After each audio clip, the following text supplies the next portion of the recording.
It's that time of week again. It's time for Diary of a Physicist Farmgal, episode number 21. My name is Deborah, and I'm coming to you from my family farm here in the foothills of the Arkansas Ozarks, where I raise grass-fed beef cattle. I have horses. I have show quality rabbits and heritage poultry, and I am a haven for a variety of rescue animals, including some miniature horses, some miniature donkeys, and a miniature mule named Pumpkin who thinks she rules the roost. Also, as you can see from my little co-host here, I am fur kid mom to 14 dogs, 6 indoor cats, and an undetermined number of outside cats. This podcast is also about my crafting, where I talk about I do all the crafts that I can get my hands on. I knit, I crochet, I sew, I quilt, I make clothing, I make soap, I make jewelry, whatever I can do, I like to try. At least once and twice if I like it. And last but not least, I am a professor of physics and astronomy, and I like to talk about science topics. And today I had a special request that I'm going to talk about that'll be very timely for those of you who have clear skies this weekend. So if that all sounds interesting to you, y'all come on ahead and let's get started with episode number 21 of Diary of a Physicist Farmgal.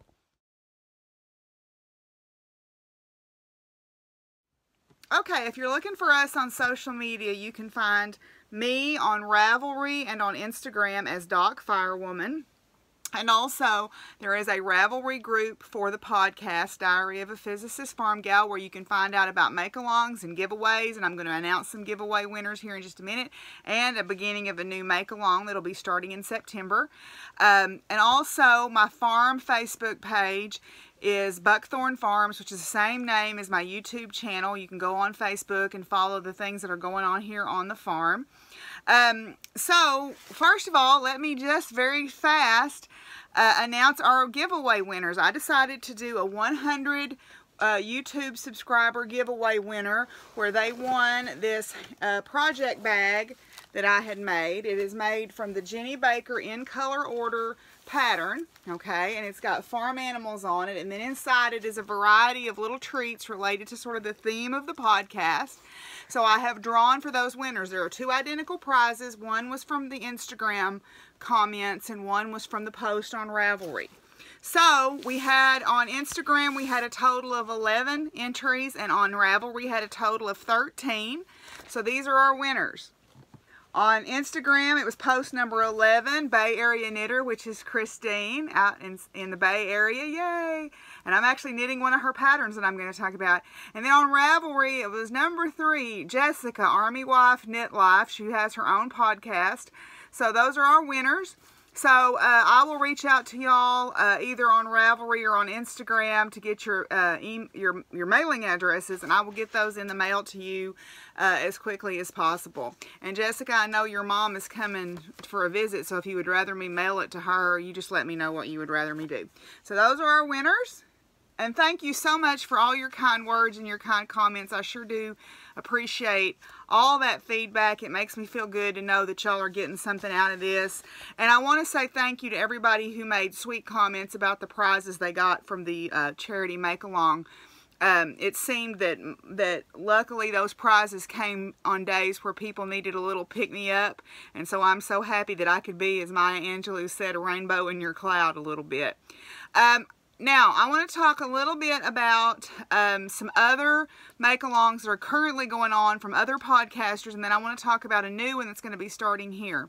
First of all, the Yarn Hoarder Unsung Heroes make-along is going on, I believe, until September 1st, where if you make a pattern off of Ravelry that has 30-ish or less projects, you're entered in a drawing. Then also, the Happy Knitting Podcast has the Summer Stash Down, where you are knitting or crocheting things from stash. And that also ends August 31st. And last but not least, A Historian Knits, my friend Vanessa, has her sock pattern published, and she is doing a sock make-along until the end of August on the Ups and Down socks. And that's her first pattern, and she is donating part of the proceeds of that pattern to charity. So if you buy the pattern, you're also helping out charity. Okay, so here's my new make-along. Don't know what the prizes will be yet. Don't have any prizes yet, but I'll come up with something. I'm going to call it the Spread the Warmth Make-Along. And it's going to start September 1st, and it's going to run through December the 15th. And it's going to be charity focused again. And I kind of got the inspiration from the Aesop quote, "No act of kindness, no matter how small, goes unnoticed." Okay, so that was on my mind today, and this all kind of, the name of the make-along and everything came to me after I read that quote.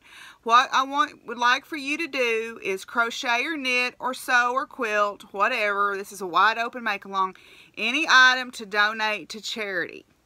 Okay, and or if you want to do a yarn bomb type thing where you knit hats and you just leave them, say for example, my friend Carol and I are talking about knitting and crocheting hats and taking them just downtown to a downtown area and just leaving them.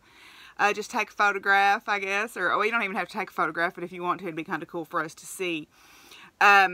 So any item that you could donate to charity, and please tell me what you plan to do with it, just because I like to know. Every item will be an individual entry again. I like for lots of chances, you know, to win. So every item in the FO thread will get its own post. And then I will draw on the 15th of December or after the 15th of December, depending on what kind of prizes I get. I'll draw how many ever names.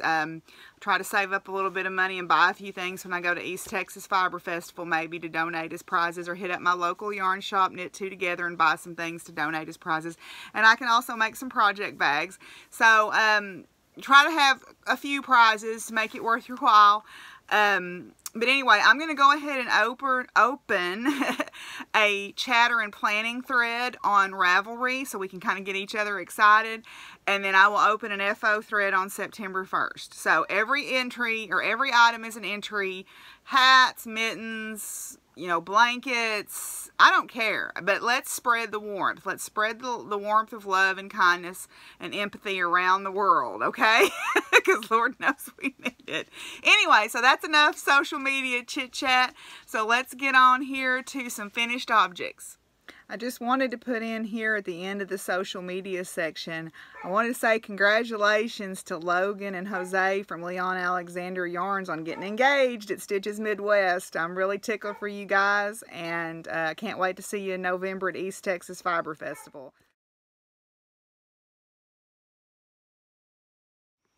Okay, I had a smell in here that I couldn't figure out what it was, and I was like, oh Lord, there's a dead mouse. But no, I had bought some soft food for the kitten last week, and it was sitting here on my cutting table, and part of it was still in the can. So I took that out. Anyway, I've got 2 finished objects to show you this week. I tried to have 3, and I'm so close on the 3rd one, but I just wasn't able to get finished with it. But the first one that I was going to show you is... I finished my little apron. Okay, I finished my little autumn harvest apron. Okay, with the ties and everything. It is lined on the back, and I lined the ties so they would be a little bit wider. I don't like them when they're really super narrow. Okay, Willie, you're gonna have to get down, honey. Okay, so yeah, this is just one of those printed panels from VIP. If you can see here. One of those printed panels from VIP, and very simple to do. The panel actually calls for you just turning up a hem on the back, but I like the body that a lining gives it. So I had some fabric that someone had given me, and I just decided that would look nice on it. So got that all finished up, so I'm going to press that and put it aside for, yep, the county fair. Now this is my old fair book. I gotta go get a new fair book probably tomorrow. I gotta go to town for something, to Russellville, so I'm gonna get me a new fair book so I can start strategizing. Okay, so that's my first finished object. My second finished object, if you follow me on Instagram, you saw it yesterday. I finished my Wit Basket. Okay, this is a kit that's available for purchase from Jill Choate Basketry. And she has good sales throughout the year if you sign up on her mailing list. But this is a wooden bottom base basket. Okay, it has a liner in it that has pockets sewn in it, and it's easily removable so that if you need to wash it that you can. And it has a little handle on it so that you can carry it around. And this is meant to be a knitting basket. Okay. It comes in a couple of different colors. I picked out this combination just because I liked it a little bit better. There's also an orange and red combination that you can get. Alright, and then I like the little pinwheel, and then this is actually washi tape down here, which I've never thought about doing. But I like the little pinwheel detail on here, and these are actually pretty easy to do. I thought they were going to be really hard when I first looked at them, but anyway, I've got to straighten it up a little bit and get rid of the little fuzzes off of it. But anyway, I got it finished. We had basket day yesterday. If you're watching my Vlogust entries, I'm trying to do Vlogust every day, and I know some of y'all are watching them and enjoying them, but I did a little piece about our basket day yesterday, which I put up last night. So if you get a chance, you can go look at that.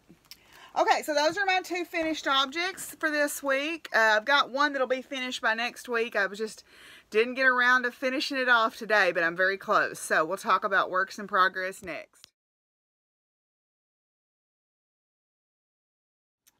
Okay, for my works in progress this week, I am so close to being done on this. I just didn't quite make it. This is the Monster Zip Pouch, or I believe she calls him the Kelvin Monster Zip Pouch on her blog. This is by One Dog Wolf. She is on Ravelry as One Dog Wolf and also on Instagram.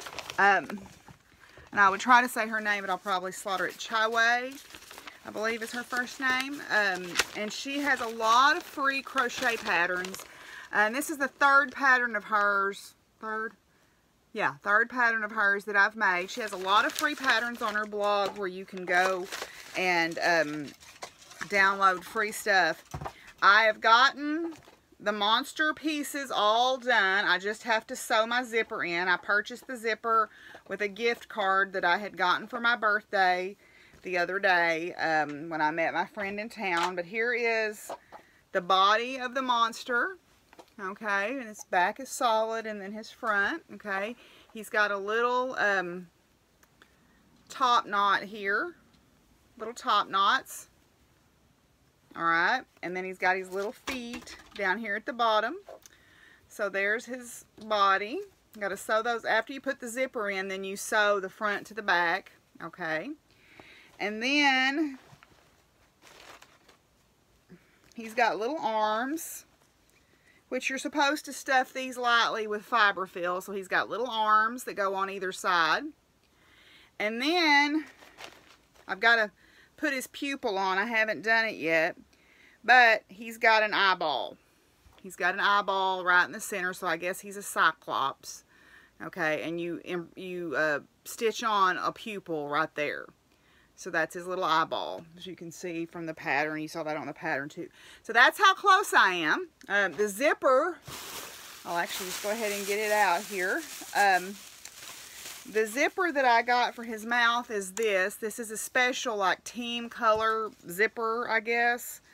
I was looking for a metal toothed one, but I decided I liked this just as well. So I wanted something with really visible graphic teeth though on it to make it look cute. So let me see if I can hold that up. Well, you can't really tell much about it, but that'll be his little mouth once I sew that in. Okay, so I'm very close. I've just got to put all those parts together. Maybe tonight I will feel up to doing that. So we'll see. And that is in my Silver Shed USA large wedge boxes bag. Okay. Then another work in progress, which was literally still on the sewing machine that I had to pull out. I started the little Halloween vest. It's going to be a little hard to see what's going on the way I've got it because I'm sewing the lining to it right now. So this is the little Halloween vest that I had showed last time on Future Crafting. I'm just sewing the lining to the outside right now. Okay, so there's that. And I actually went ahead, it had the option to add some shoulder extenders and some side extenders too. And I went ahead and added those in just because I like my vests to be a little bit longer.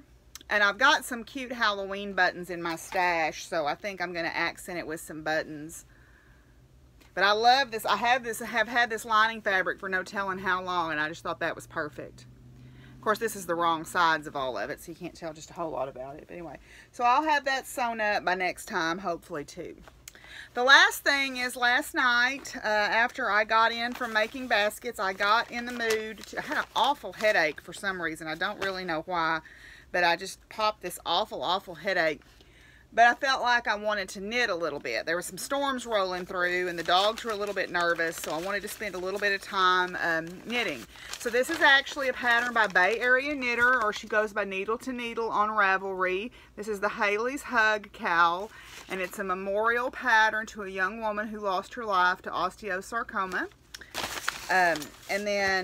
So I'm knitting that, and it's actually speeding along fairly quickly. I'm very pleased. It's a very straightforward, easy knit, I will say. I'm knitting it out of the Honeybee Knits. This is her charity yarn that she did for her friend that died from esophageal cancer. I don't know if it's still available on her website or on her Etsy shop or not, but it's a lovely tonal purple. And I am, hopefully I didn't drop a stitch. So I am, I'm doing the drops part, okay. I am on to the first elongated stitch section, okay. So I've got another, there's another little garter section in here, and then an elongated stitch section, and then another garter section, and then I'm done. So it goes quite quickly, especially since it's a DK weight. So you can see that there, beautiful colors in that yarn. So maybe by next week I'll have that finished too. Because I want to cast on the A Crocheting Hoovian's cowl that she's having a knit along for. I'd like to get that finished also. This is stash yarn, so that will qualify for the summer stash down. And I haven't looked at how many projects there are. It may also qualify for the Yarn Hoarders projects. This is in my Fat Bottom Bag, Kitty Cat's Moods bag. Okay, I couldn't find a website for them because you try to look up Fat Bottom Bags and you gotta be really careful what you type in. But if you type in Fat Bottom Bag, project bag, it will bring you a lot of patterns, but I'm having a hard time finding this website. So anyway, but it is, these are, my local yarn shop carries these, so I love the little kitty cats. So those are my works in progress for this week. So now let's come back and talk a little bit about future crafting.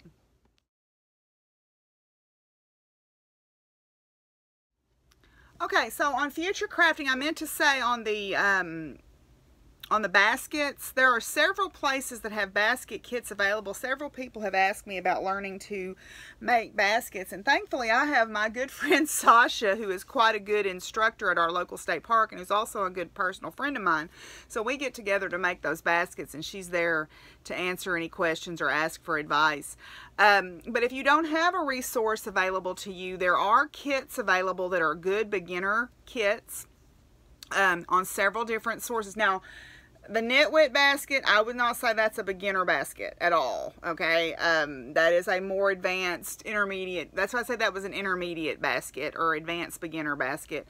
But places like North Carolina or NC Basket Works is a good place to look for simpler kits, and also Joanna's Collection is another good place to look, and they have their patterns rated. You can get free patterns and buy your own materials, or you can purchase patterns. If you sign up for NC Basket Works, they have a monthly sale, and then Joanna's Collection every month. Now on NC Basket Works, there's a whole library of free patterns, but on Joanna's Collection, each month she has a free pattern that you can download. So you can start building up a library of patterns for baskets. And how many baskets do you need? I don't know that answer yet because I haven't got as many as I need. So anyway, I just wanted to make you aware of that. So for future crafting, I've shown the yarn for the Crocheting Hoovian's cowl make along, so I won't show that again. But I am going to make some washcloths, and I need to make some. The Yarn Hoarder is having the year-long washcloth make along through Instagram that you can make washcloths and post them. But also I want to make some for my personal use, and also I want to enter them in the fair. So I just happened to find a ball of cotton yarn. This is just peaches and cream yarn that I found at my local thrift store. It was like 25, no, it was 50 cents. It was 50 cents. So I'm going to make some washcloths out of that. The color's called Potpourri. Okay. It's not, it looked at first like it was baby yarn, but when you look at it a little bit closer, you see that not strictly. It's got some greens, and it's just a bunch of pastels. Because, you know, I'm really a pastel kind of gal. Anyway, so, yeah, so I'm going to knit that up into some washcloths. Then, this is going to pull, if I can get this done, it's going to pull double duty. It's going to be a fair entry because one of the categories at the fair is in the quilting is a printed panel that's machine quilted. Now, this is a Raggedy Ann and Andy pre-printed panel that was in my mom's stuff. There's actually 2 of them. Okay, so I'm going to take one of them and I'm going to quilt it.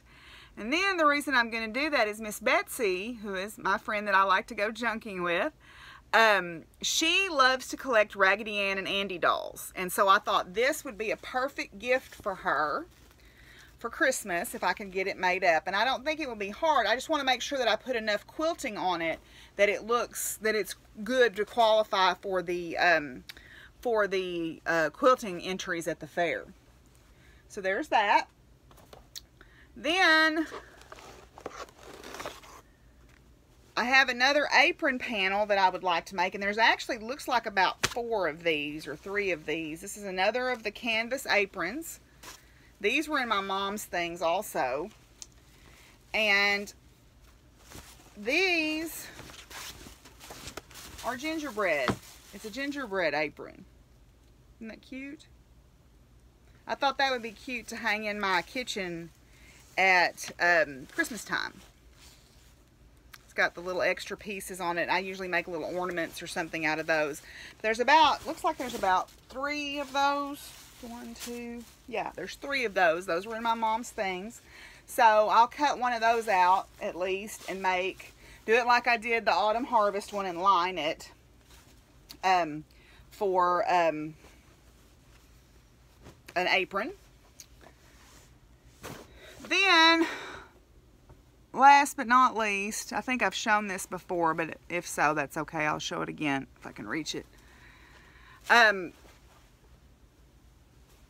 I have this wall panel. Now, in the fair entries, there's wall hangings that are not quilted that are in the crafting category, and that's probably what I would enter this in. But it's a Christmas wall panel of a horse, and he's looking over the stable door. And I bought 2 of these because I was going to make myself one. It's a horse looking over the stable door, and I bought it because it looks almost exactly like Miss Mary Ann's horse gray, and there just went a big piece of fuzz right across the camera. Oh Lord. But anyway, so it looks like Miss Mary Ann's horse gray, so I thought, well, that'd be a perfect gift for her. Last year I made this really cool deco mesh candy cane and decorated it up, and I gave it to her. When I have my wreath making party, I give away door prizes, and I kind of rigged it and gave her that candy cane because she's the only one that was there that's come to every single one of my wreath making parties, and that's a big deal for her because she's kind of like me. It's really hard to get us to leave the compound, as we say. When we get home, I like to stay home and do stuff. I like to be home. I like being here. I mean, I like to go places too, but I like to be here. So anyway, so that's kind of my future crafting, and that's all of the crafty content except for acquisitions. I do have a Yarny acquisition this week, but if that's all you're interested in, thank you for coming around and checking us out. And if you're interested in other stuff like farm stuff and science stuff, please stick around, and we're going to move on to acquisitions.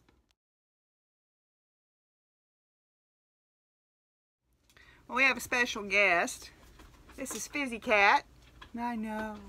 Fizzy Cat was a baby, tiny kitten when my friend Carol's son found her in the middle of the parking lot at his work. She still had blue eyes, and she was still needing her mama, so I bottle fed her every day, several times a day, took her to work with me. She became the hence the name, the physics department cat.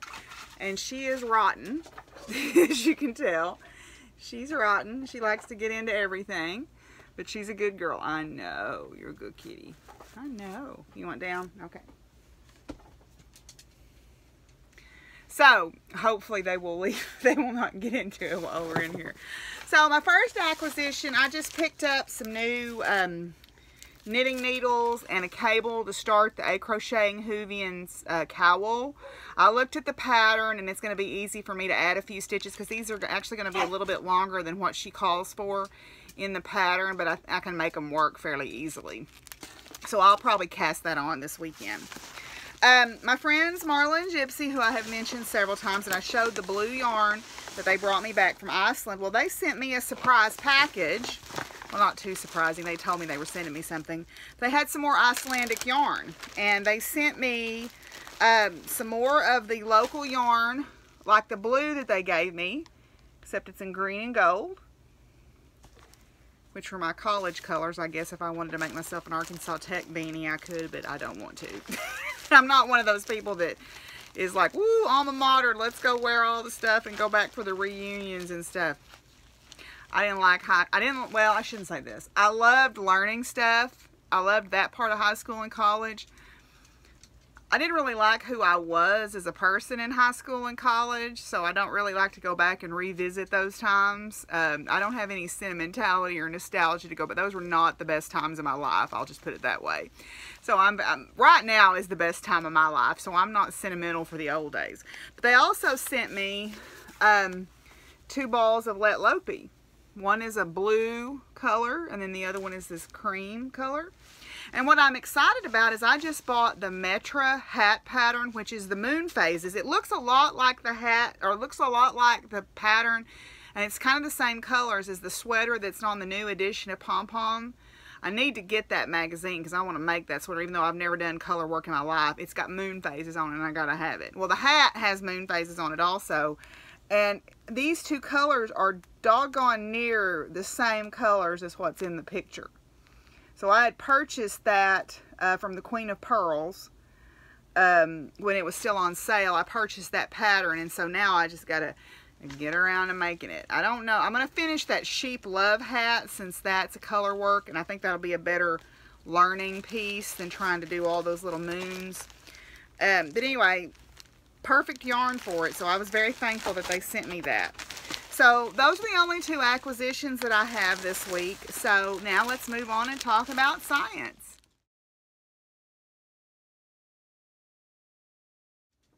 Well, speaking of the moon, we have decided that the kitty's name is Luna. Okay. And she is very sweet. She's got the quietest little meow. She's got the quietest little meow. And my orange male cat, Baxter, loves her. If you've been watching Vlogust, you've seen some of the video of them together, but she's doing really well. I gave her some wormer. I've got to take her and get her shots and everything, but she's doing really well, so I'm pleased to say she's incorporating into the pack or pride or hodgepodgeness around here quite well. Okay, so a little bit about science and science professor related stuff. I'm going to start back to work next week. I've got a director's meeting for Community Connections, which is the group that I do the service learning project with. We've got that meeting next Tuesday evening. So I'm going to go in and start getting my office together. I'm actually revamping one of my classes fairly significantly. I decided to go to an OpenStax textbook and a different online homework format than we've traditionally used. So I'm excited to make those changes. I'm also making some scheduling changes because as much as I would like to believe that college students are responsible adults, sometimes they need to be, you know, herded around a little bit more, and my spring class taught me that. So I'm going to make some changes to the way I do my scheduling and the way responsibilities are carried out in that class. What I realized is that is not a class where I can Sorry, Luna was on my computer. It's not a class where I can totally leave them to their own devices as much as I thought that I could. So I'm going to change things up just a little bit. Sorry about that. I had one of my older dogs in here and she got her leg tangled up in the iron cord and I didn't want to pull it off on her and hurt herself. So it's trying to rain. We actually had really good rain last night, but it's trying to rain again and I think there's some thunder off in the distance, so it's got the dogs a little agitated. Okay, so as I said, I'm trying to revamp how I do one of my classes. I kind of had a rough spring semester. I kind of alluded to that a couple of times in the earlier episodes of the podcast. You know, I've taught for 20 plus years and sometimes you just get a confluence of events where things don't work the way you want them to, right? And I love my job. I'm so tickled that every 14 weeks I get to try something new and I get to start fresh with a new crop of students. But I also make relationships with students that last forever, you know, lifetimes, a lifetime. But in the spring, there was just a group of students in there that sometimes you get in this negative feedback loop and they all know each other. This group all knew each other. And some of them had senioritis really bad because it's kind of a mixture between seniors that are getting ready to graduate and then majors. And I think the senioritis just got the best of them and some things happened that I ended up having a full-on confrontation with them at one point because there was some rampant cheating going on and they didn't even care that I had caught them. And that really frustrated me. So, you know, it worked out and it was fine, but I just don't want that. I don't want that again for a while if I can help it. So hopefully, you know, this fall will be good groups. I'm looking forward to redoing a few things and everything, but I really hope that, you know, at the end of the day, the class ended up on a positive note and we had a good conversation at the end of the class about the service learning project, and I think that they got something out of it. Oh, and I wanted to share with you, I got a really interesting text message from one of my students that graduated in the spring, and he's actually in a MCAT preparedness class, so for the medical college aptitude or admissions test, I guess, medical college admissions test. It's the test that determines if, you know, one of the factors that determines if you get into med school or not. And he's a very nice young man.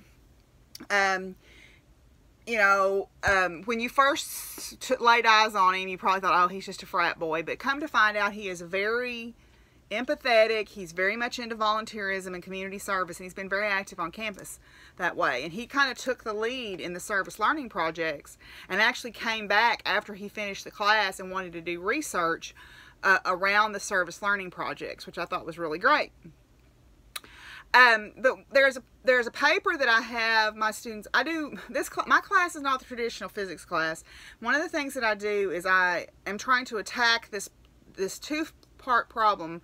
One part is science literacy and lack of it in our current culture and how to address that. And we've talked a little bit about that. I posted that article a couple of weeks ago. And the other one is, how do we get more minorities in STEM?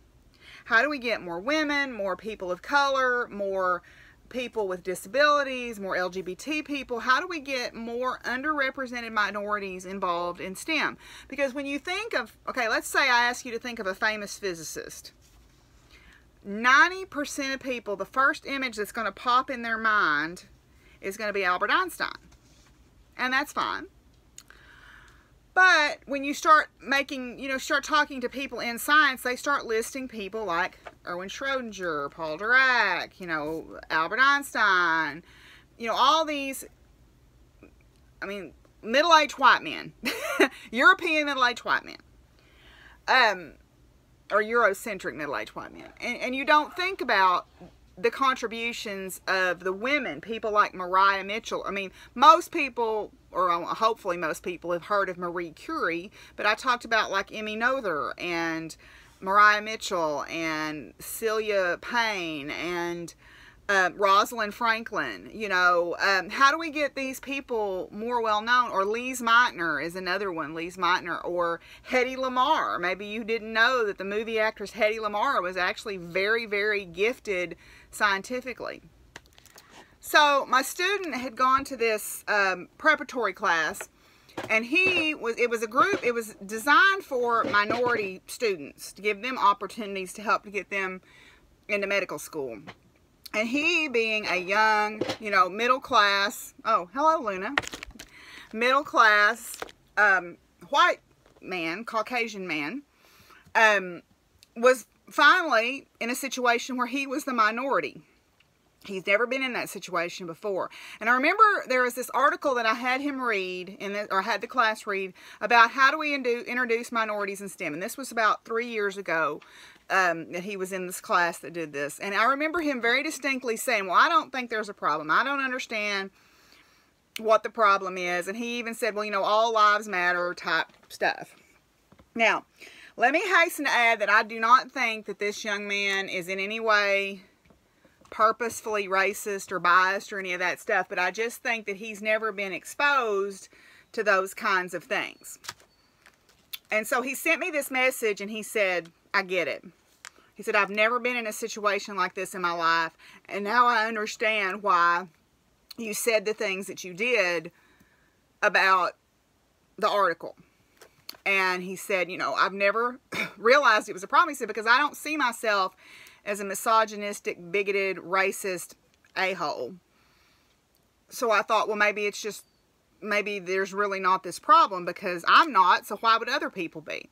I said, well, that's the problem. You know, other people are, and just because you're not doesn't mean other people are not. And, you know, we're all complicit. You know, we're all complicit, so we all have to try to make things better. And, you know, after I met a woman at the workshop that I went to, and she's an African-American lady, and she has a retreat center over in North Carolina. And she was talking to us about, you know, unfortunately, you guys, you know, don't understand that the anger or the upsettedness that's there is so deeply embedded that sometimes people can't even take help when it's offered because they're suspicious. And I'd never thought about that. And I want to try to be a person that helps build bridges, but I also don't want to come across as patronizing or condescending, because I know I'm in a position where I don't have to worry about, you know, driving down the street or whatever. So anyway, I kind of got off sidetrack there. But anyway, I just thought it was neat where he, you know, he had a sea change. He had a change of heart and a change of mind after being put in that situation. And that was what Sangoma was saying. You know, she's had people come to her place and they are in the minority and they're not used to that. And it's an interesting opening of the eyes.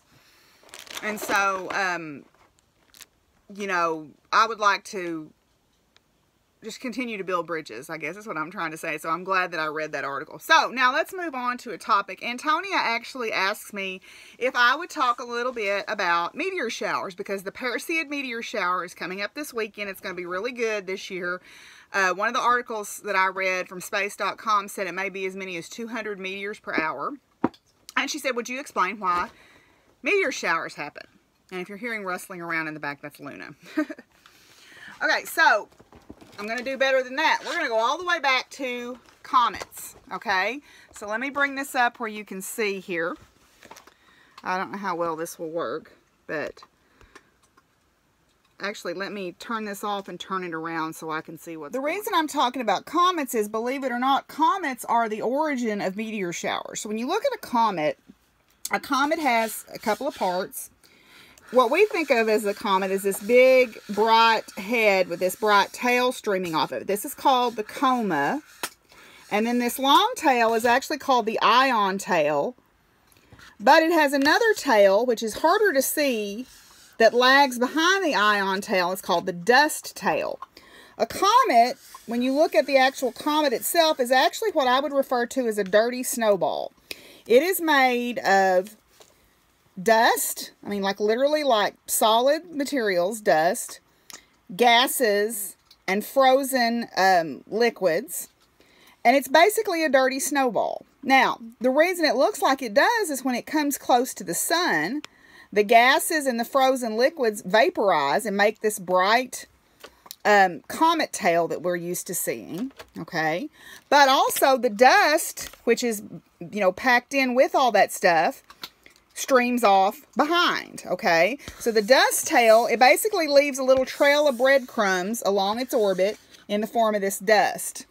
So what happens for a meteor shower is the comets orbit the sun, we orbit the sun, and so the orbit of various comets overlaps the orbit of Earth. And they overlap in a predictable place because these comets have set orbits and the Earth has a set orbit. So what that means is we can predict when the Earth's orbit will go through where these comets have passed through. So there is about 8 meteor showers a year or 7 meteor showers a year. And the reason that we can predict the dates is we know when the Earth's orbit will pass through where these dust trails have been left behind. So we are literally passing through dust trails of these comets, okay? Now, what makes the Perseids extra good this year is this right here. The moon is going to be just past new, so the moon will be dark. It will not be up at nighttime, okay? And so we'll be able to see lots and lots and lots of comets. And we're also passing through the Perseid comet, which is Comet Swift-Tuttle. It circles the sun every 130 years, and it's a fairly large comet, so it leaves a lot of dust. So the Perseid meteor shower actually peaks on August the 12th. Okay, and I think that's for North America, since this website is based out of the University of Texas at Austin. But it peaks on August the 12th. The moon will be dark, so it ought to be really, really good for us to be able to see comets. Okay, now the Perseid meteor shower, I'm going to link this article about the Perseid meteor shower also because it tells about the comet that causes it and all of that good stuff. So meteor showers are basically caused by when the Earth's orbit passes through where this trail of breadcrumbs crosses over our orbital path. Then our those crumbs, those dust crumbs from the comet hit our upper atmosphere. They get hot due to frictional heating, and they streak across the sky as comets. And most of them are not very big. Most of what you're seeing is only about the size of your fist or smaller. If you see one that breaks apart or pops, that's because there was gas embedded inside the dust and it popped apart, okay? So, meteor showers are caused by this breadcrumb trail that comets leave as they orbit the sun. So there you go. The more you know, right? Okay, so there's a little piece about comets for Antonia. And please don't think when I talk about, you know, minorities that I in any way understand how it feels. Because I know I don't know. I mean, I am a woman in a male-dominated field.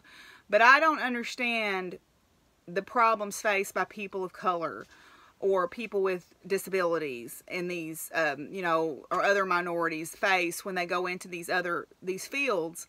You know, I get my back up when I read about women and how women were treated. Like I talked about Lise Meitner, or excuse me, not Lise Meitner, but Emmy Noether, and how she wasn't allowed to sit in the classes. And then, oh, well, yeah, you can do this and you can teach classes, but we're not going to pay you. So, you know, there's that obstacle. And then you couple that with, you know, your ethnicity working against you also because of people's prejudices, and you've really got an uphill battle. I don't understand what that feels like. I would like to try to persuade the community that we don't need those prejudices anymore, but I don't ever want to come across as being, you know, patronizing or condescending or, you know, in any way doing this because it's fashionable, because I don't think it is. I think it's a systemic problem in the sciences that has to be addressed.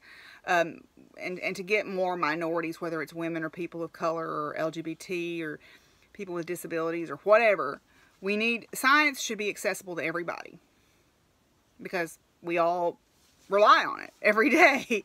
Anyway, so those are my thoughts on science this week. So now we're going to move on to farm life.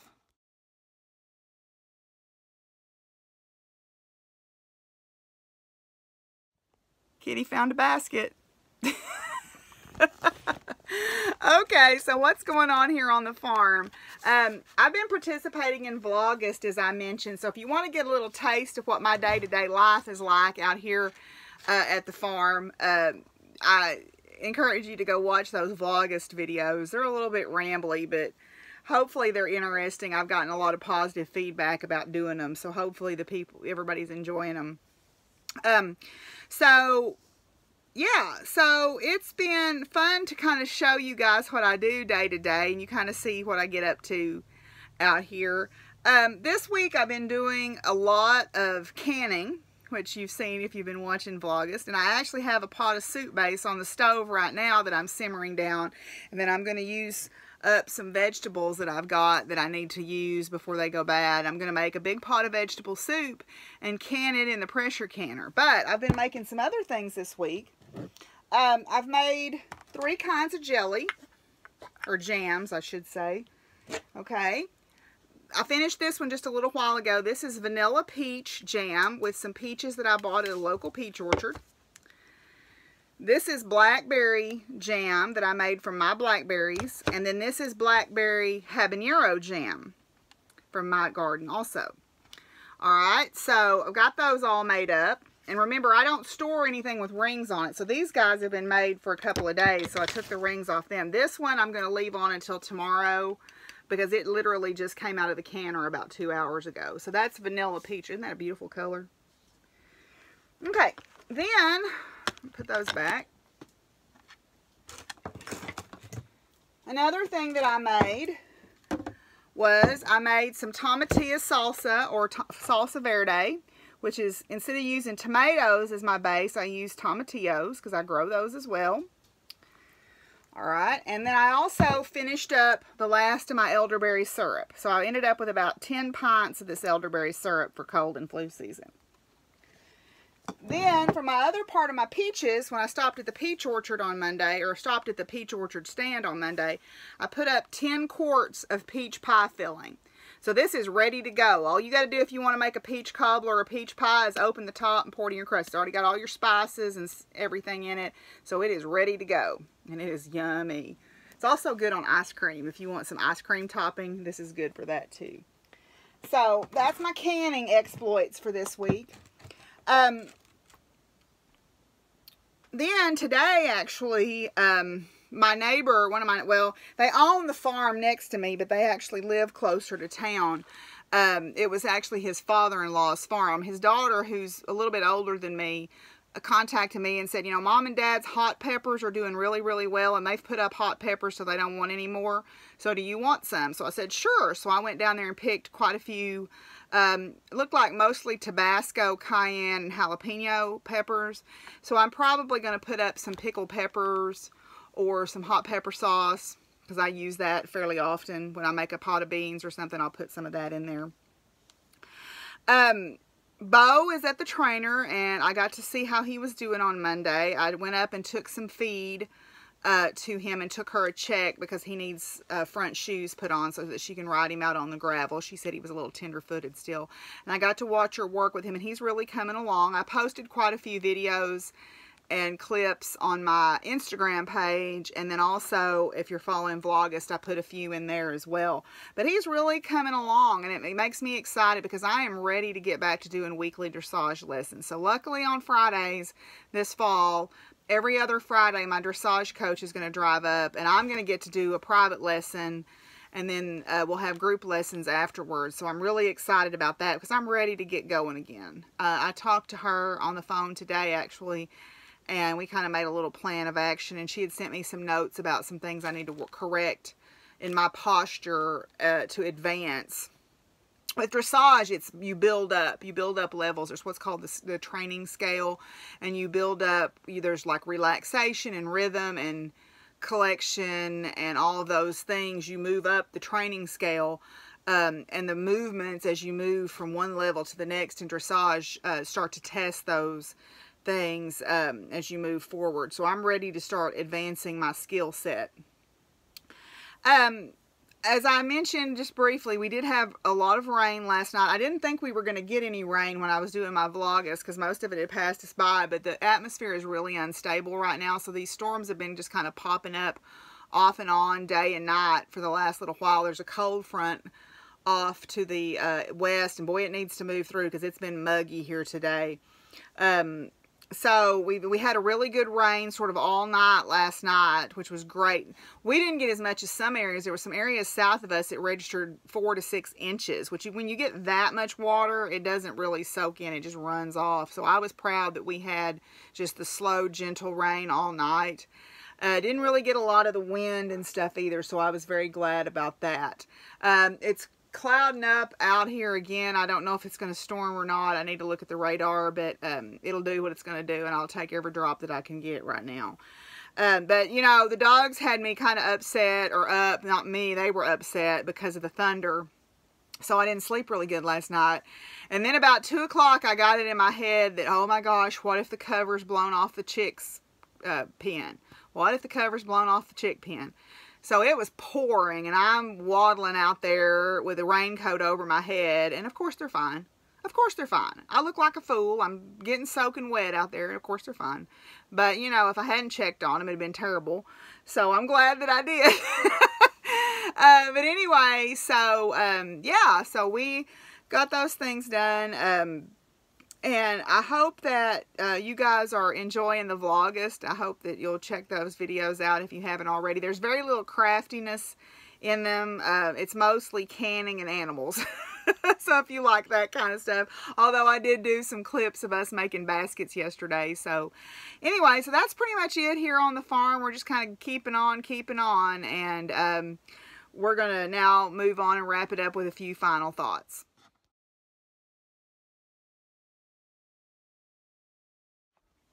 Okay, I wanted to offer a few final thoughts. I was thinking about this today about the idea of kindness matters. You know, I mentioned that earlier about the quote from Aesop about no act of kindness goes unnoticed. And I saw a video from a girl that I met at Mystic South, and she had posted a video about receiving a very heartfelt written letter and a kind present from someone that she had also met at Mystic South, and how much it touched her. And I was thinking about the sweet feedback I got from, oh, I got my prize package, you know, I needed it today, and all of that. This world is hungry for kindness and hungry for empathy. We are in a drought of empathy, I feel like, right now. You know, maybe it's the political climate, maybe it's people are financially worried. Maybe it's just we live in a society that values mercenaryism and backstabbing on these idiotic reality TV programs sometimes. Not all of them, but a lot of them are, you know, they're either about very superficial people and their clothes and their cars and all this stuff, or they're about, I'm going to win this contest by any means necessary. And I think we are losing touch with our empathy and our humanity a little bit. I think my animals help keep me grounded in that way. I was reading, you know, some of you have been following, I know Antonia has been following the story of the orca who's been carrying her dead baby. Well, I was reading an article from Salon just a little while ago, and it made me want to talk about this. The article was posted a couple of days ago, so I don't know what the current status is, but at that point she had been carrying the baby for 10 days. And she was starting to exhaust herself, and so the members of her pod were helping her. And I also read that this particular species of the orca has 75 living creatures. 75. Less than 100 in the world. And this baby has died. And I wonder to myself, do they know? Do they know that they're in jeopardy of being gone forever? And is that, are they grieving more than just the loss of this baby? Are they grieving their loss? And it got me to thinking about, not only do people and of course animals need kindness, this planet needs kindness. This planet needs our empathy and our kindness. And, you know, and that's been kind of a theme, if you've noticed. I talked about the plastic stuff a while back. And, you know, this planet is suffering so much right now because of what we have wrought. And I think if we took the philosophy of we are partners with this planet instead of in dominion over it, which is taught in so many areas, which I don't believe that. If you ever think you have dominion over nature, you just let a tornado come through where you live, and you will find out real quick that you have no control over nature whatsoever. But anyway, so I found this poem, and some of you may be familiar with the poet or the writer Wendell Berry, and I wanted to share it with you because I think it, you know, my heart was hurting after reading that story about the orca, and I often turn to his words for solace. So this poem is called What We Need Is Here. Geese appear high over us, pass and the sky closes, abandon. As in love or sleep, holds them to their way, clear in the ancient faith. What we need is here. And we pray, not for a new heaven or earth, but to be quiet in heart and in eye, clear. What we need is here. And that is, I believe that wholeheartedly. What we need is here. Whether it's the planet or each other or the sweet love of a puppy dog like Willie, what we need is here. So I leave you with that thought.